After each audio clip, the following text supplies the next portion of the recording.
good, everybody? My name is Zekia, and this is Big Vette Speaks on Afrovibes TV.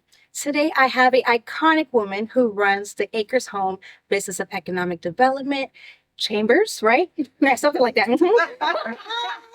So, and she also has a book called The Demand Driver. Everybody, welcome Miss Sheba. Hey guys, I'm here with Big Vette as she's getting ready to speak. Yes. That was perfect.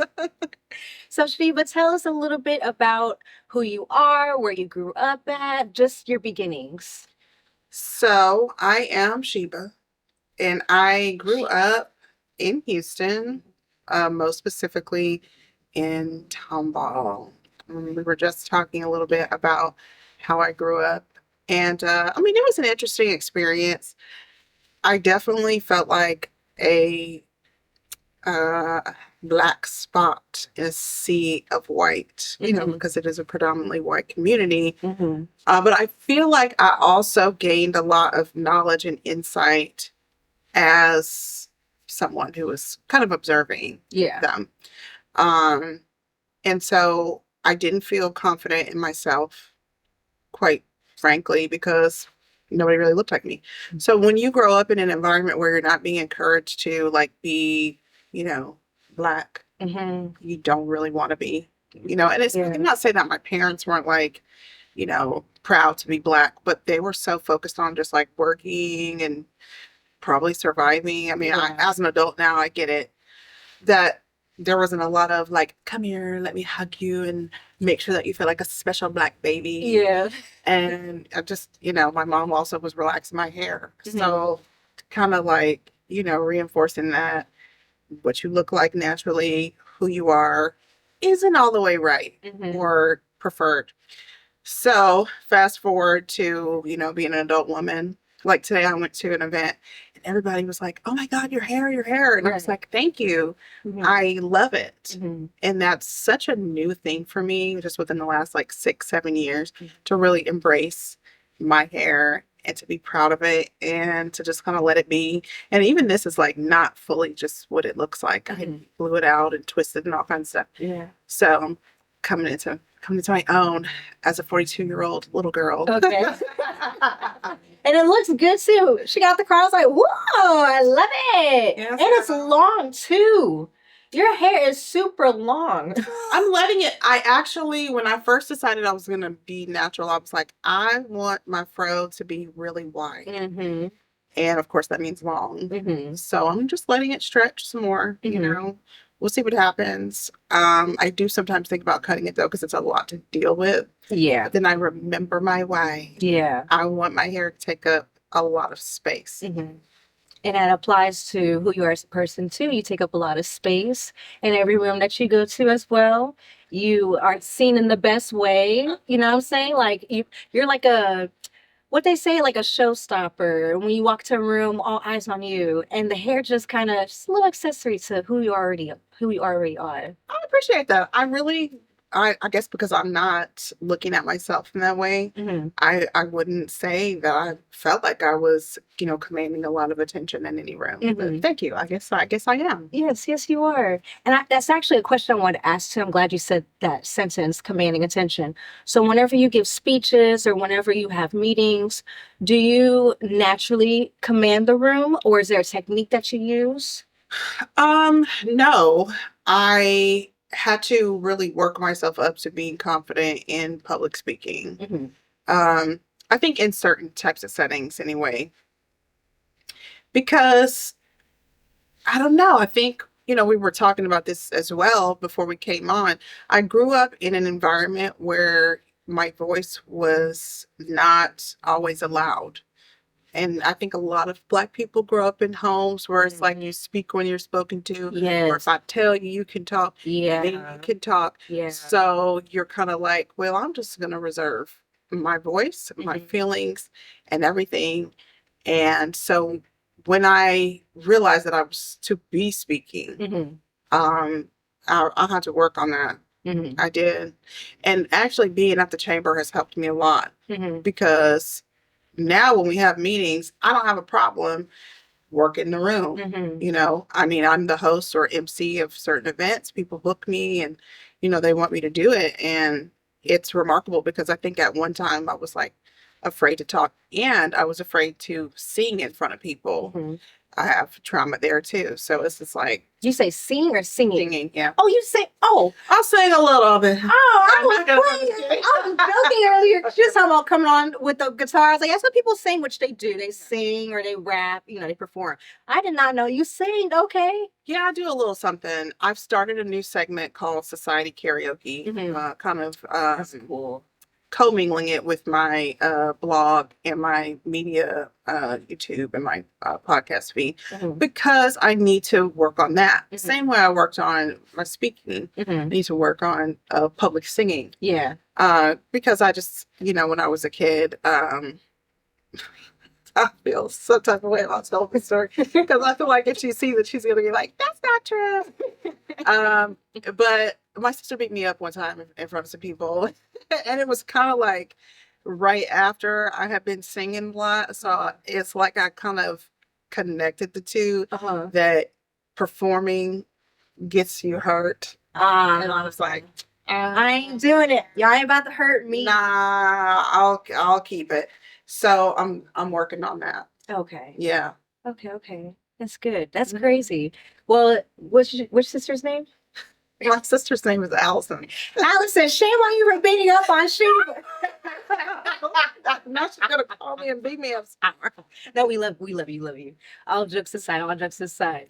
So tell us. Okay, first of all, tell them how you properly say the chambers. Okay, so it is the Acres Home Chamber for Business and Economic Development, Inc.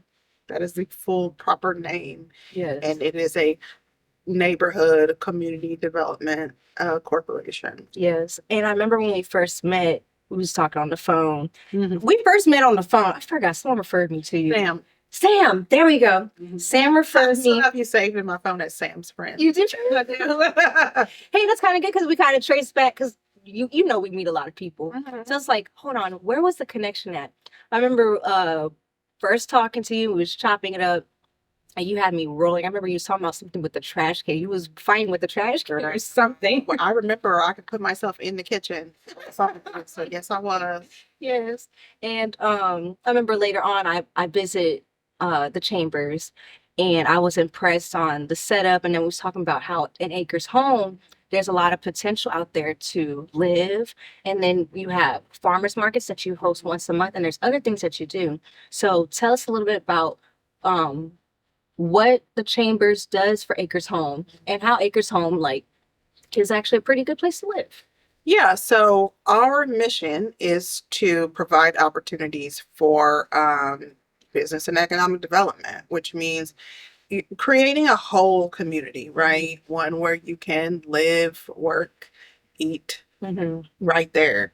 So a lot of our work is bringing in partners who may be interested in opening up businesses in Acres Home in order to provide residents with somewhere to live, eat, or work. Yeah.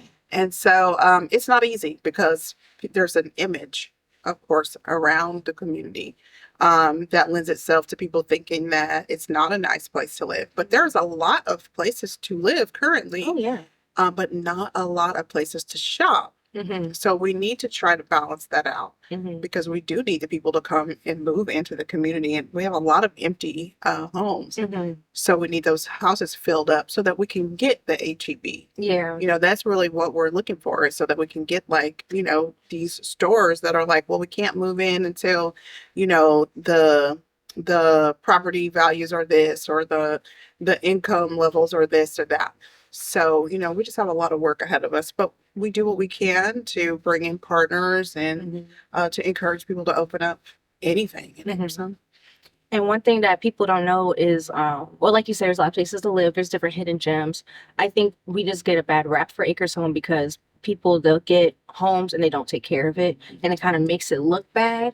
But when you think about it, most of these houses, they're sturdy. And we have people that will work with you, like you said, too. Yeah, I mean, a lot of that stuff is so old. I mean, but there's a lot of history and character in some of those old homes. And structurally, they are more sound than what's being built now, you know, because back in the day, in acres home, you could only build one house on a lot. So now they have all of these houses on one lot. So where you could used to build just one, now you put three, and you can put them up so fast. Yeah. They can't possibly be the top quality. Yeah. You know. Yeah. So you telling me the houses that they recently built to be washing out, like them 3 stories? I'm not saying. Yeah, the gigantic. They coming up kind of fast. They do. They're coming up fast. I mean, you can only realize that it's coming up fast. I don't know. I'm not a developer. I'm not a builder, so I can't say with full confidence what the quality is.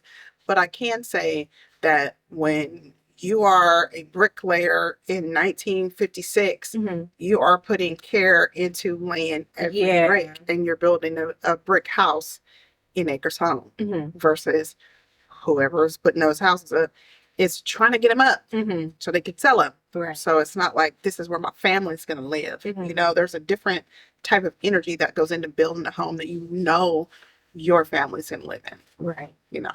Okay. So let's shift to the to this book that you have. I said it wrong earlier because she was like, "Oh, that was cute." But her book is called The Demand Driver. Tell us when it was released, why you created it, and what it's about. So, Demand Driver was released last year. We're almost at a 1-year anniversary, actually. Congratulations. Thank you. I wrote that book because I wanted to put the information that was in my head in a book, primarily because, you know, it can get expensive to spend time talking to a consultant or an expert when you're a small business owner and you're just starting out. I wanted people to be able to still know what I knew. You know, and you can buy that book for what, $15? And it'll teach you how to build foundational pillars for your brand, and then how to cultivate it online and pitch it to the media so that you can get your own publicity or media relations strategy going. Okay. How many people, have you got any reviews of how many people read the book, or even like how it's changed their brand? I would say I don't have like hundreds, of course, because I mean, transparently, I don't really push it like I could, you know. It's sort of just something that I have in my back pocket. So if somebody's like, "Oh my God, I'm blah blah blah," I'm like, "Here, well, there you go. Check this out."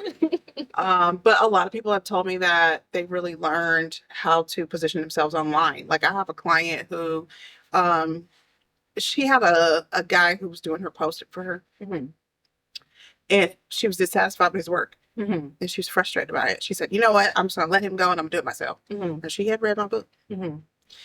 And I'm watching her grow. She's growing fast. Like in the last month, she probably had like 150 new followers. Oh, wow. Just because she's been consistently posting. And I know that some of what she's doing, she learned from the book. Yeah, she learned from the book, and she applied it to her brand and her strategy. Yeah, because it's really about consistency, you know?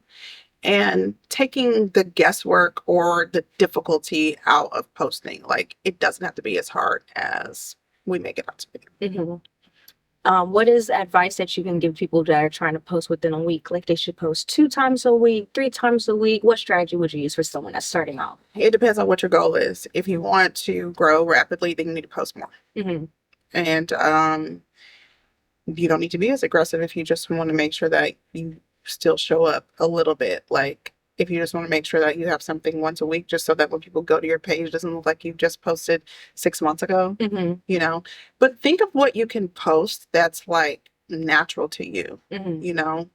When you don't overthink it, when you can create your strategy around your real life or what you're really doing, it's a lot easier. I think that's one of the things that stops people from showing up consistently is they're overthinking it. Like, okay, I need a strategy that includes all of my pillars and this and that type of content, instead of just being like, this is what my message is. So everything I post has to lend itself to my message, which is whatever your message actually is. Okay. Do people have a hard time trying to figure out their message as well? Absolutely. How long you think someone should take on, you know, like thinking about their message, but without like overthinking at the same time? Well, one, you should buy Demand Driver because there's a chapter in that book on messaging.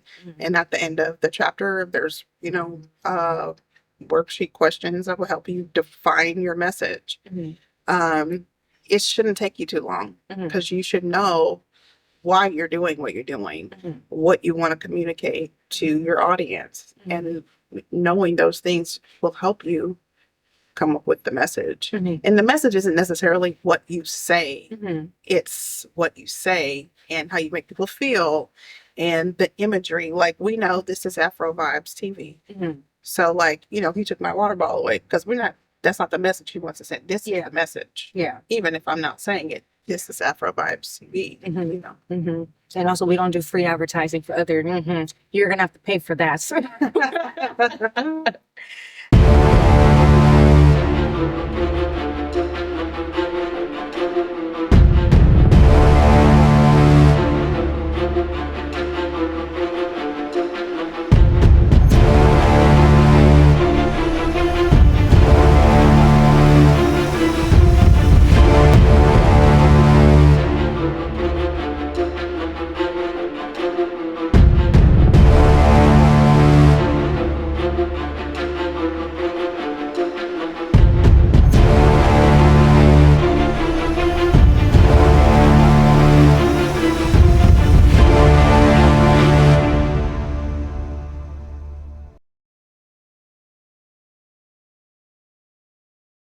So what is the best advice that you applied to yourself and that you would like to share with others?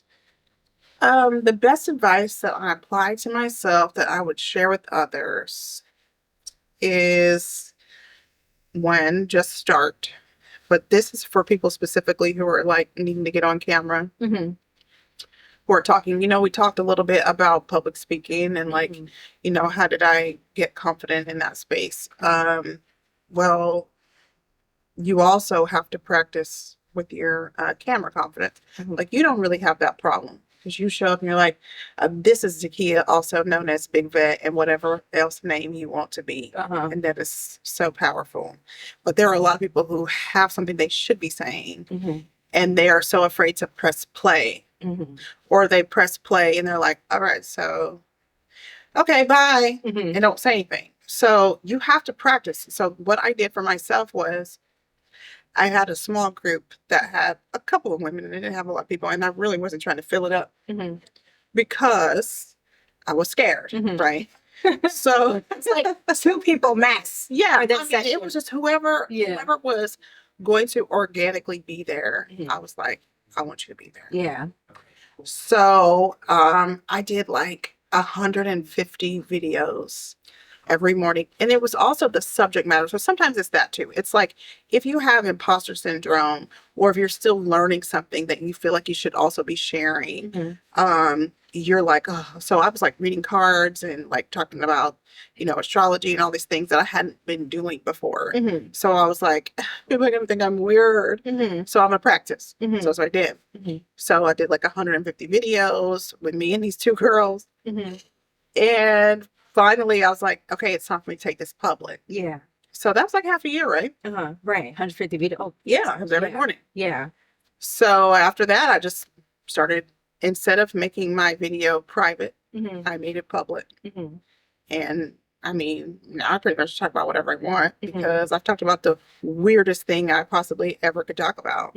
So like, let's talk about branding. Yeah. If I could talk about the energy of the day. Yeah. I could definitely talk about your brand. Yeah. Right. So it's like, you have to practice, give yourself hurdles, things that are going to be difficult for you to jump over so that you can get stronger, so that you can get better. I mean, you never grow if you don't give yourself a reason to expand. Yeah. I like that.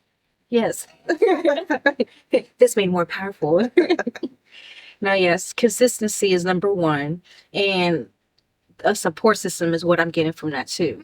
Yeah. Yeah, the 2 girls. Yeah, 2 girls. Yeah, my cheerleaders. Yeah. They're like, you're her. Yeah. And it's just us in this room and that's it. Yeah. But you don't need a whole lot of people. You don't. But that's what I'm saying though. Really, even if they weren't there, I was there. So every day I also watched the video, but I didn't watch it from a critical space. Good. I watched it like I was also one of my viewers. Good. So when you're able to do that, of course the critiques are going to come in. Right. But after a while, you got to get over that. Like, okay, you don't like the way you look, maybe that's what you look like. Yeah. You know, so how can you come to terms with what you look like? Either you can, if you don't like it because you're too heavy, then go work out. If you don't like your makeup, fix it. You know, so stop critiquing, make the adjustments, and get on camera. What about your voice? Like, what if you don't? That's what you sound like. You know, so that's where the shadow work comes in. Are you familiar with shadow work? Oh, Jesus, I didn't finish, but yeah. You're never done. You're right. Well, I haven't, okay, you're right. You're never done. I haven't touched shadow work in a very long time. I know I need to. Okay. Okay. I took it down because I was moving on with that part of my life, but I will share it with you. Okay. So that you can drop it for your viewers. For viewers, yeah. But that's where the shadow work comes in. So if you're sitting there and you're like, oh, I sound so stupid. Why do you think you sound stupid? You know what I mean? Like, when you talk about that, you need to get to the point where you're like, okay, so maybe I have a small voice, or maybe I feel like I used to think I sounded like a sharecropper. I would be like, why is it so country? Why do you have to say it that way? That's what I sound like, you know, and I have to be okay with this. So, you know, I can always turn Diane Sawyer on if I want to. This is Sheba Roy from blah, blah, blah. I mean, but at the end of the day, it's still she. It's still you. It's like the voice that you were born with. It's like you have to own everything. That's why my hair looks like this. It is wild. I could have gone to go get a silk press. I could have done twists. But this is what I look like. So I have to be okay with me at every point. That's the only way I'm going to survive life. Because every day I have to be with me. I have to be with you every day. So if you don't like what I look like, yeah, right. But I have to be with me. So I was so abusive to myself. The things I was saying to myself, I was never going to be successful. I also had a severe drinking problem. So I was like, if I want to improve, if I want to have the life that I saw in my dreams, I have to change the way I talk to myself. I have to change what I do, and I have to stop drinking. So those are the things I did. So you don't drink at all anymore? You kind of, okay. Try. She's try. Like dry wine, but without the wine. Yeah. Yeah, I'm fully sober. How long did it take for you to kind of like click, like, this got to stop? There has to be a shift. So, okay. Let's go back to the time before time. I know we don't have a lot of time, but in 2018, I had a coworker who died. I used to work at one of the major hospitals. So my work partner died suddenly. I was like, oh my God, I think she died from work-related stress because our job was really, really hard. Yeah. And it was around that time that I was like, I want to be better. And so I went out of town with some girls. And when we came back, I was just like, I want to improve. I'm not sure exactly what I need to do. I need to, have more money. I ran out of money on the trip. And my friends were having to pay for my stuff, and I was so ashamed. Anyway, so I was like, never again will that happen to me. But anyway, like a month and a half later, this lady died. So I was like, oh my God, my life is in shambles. Like all these changes. Usually when you're going to have to grow, your life starts doing a lot. So she died, and then I broke up with this guy that I was dating. And it was like, okay, I got to make a change. So I stopped buying alcohol at my house. I would not have any alcohol at my house. Well, yeah, okay. Hard liquor, first of all, because I had a whiskey problem, really. And then, so I did it pretty well for like 2019, where I just kind of like sort of tapered off from heavy drink consumption. Well, COVID happened. Girl, I went to buy a gigantic, like 750 milliliters bottle of whiskey. I drank it. And I would drink by myself, no ice, no glass, just turning up the bottle. It was a problem, I had fun, but it was a problem. So after the first bottle, I went back to the store at the start of COVID. Everybody was at the liquor store because we were like, what's going on? And so the second bottle, I was like a quarter of the way done. I looked over at the bar, because it was the middle of the day, nobody was doing anything. We didn't know if the world was ending or not. And I was like, I guess I'll drink. And I was like, I just kind of heard this voice that was like, that doesn't help you, right? You set these goals. you're not going to meet them as long as you keep drinking that drink. And I was like, that's probably true. So I finished that bottle. We wasn't going to let it go to waste. We finished. Yeah, I finished that bottle. We finished that off, and I didn't buy anymore. Wow. But there was a guy that I was dating, and he knew this was a problem. He kept bringing it, this brown liquor. And I was like, why do you keep doing that? You know, I told you I was stopping this, but yet you keep showing up and you have this. That's unhealthy for me. So ultimately we ended up breaking up. Yeah. But after that, I just was like, I want to be better. I don't want to do this. So I would only allow myself like a margarita every now and again. And then finally I was like, I'm a full-time business owner. I can't recover, because even one margarita would take me forever to recover from. And I just got to the point where I was like, I can't drink anymore. Can't do it, yeah. No, not if I want to be a business owner. Because I didn't have a team. It wasn't like I had people I could call and be like, hey, I'm hungover. Go ahead and take care of those reports or send that invoice. No, it was just me. So I was like, I can't do this. So it's been a little over 3 years now. Oh, wow. Yeah. That's thank you for being comfortable sharing that story. First of all, that's amazing. I listened to this one business owner on YouTube. I view her from YouTube. Her name is Layla Horton, and she's a powerful businesswoman, and she also had a drinking problem. But hers was so bad. She went to jail a couple times. I think she was 19. I think she stopped at 20, 21. That's awesome. Yeah. And then after that, she struggled a little bit, but moved somewhere close off to the beach in California, and business took off. And she talked about, as a business owner, there's certain sacrifices that you have to make if you want to progress. Especially, like you said, if you don't have a team, you don't have a fallback. Things still got to get done. If you have a vision, things still have to get done. Nothing stops. Even the struggles that you struggle with, you somehow have to be like, and move forward. You know what I'm saying? Absolutely. Like, that's the thing that we don't hear enough about as business owners or entrepreneurs, is you're literally going to have to become somebody different. You literally have to be somebody new. And that person is going to be a full 180 from the self that you were when you drank it.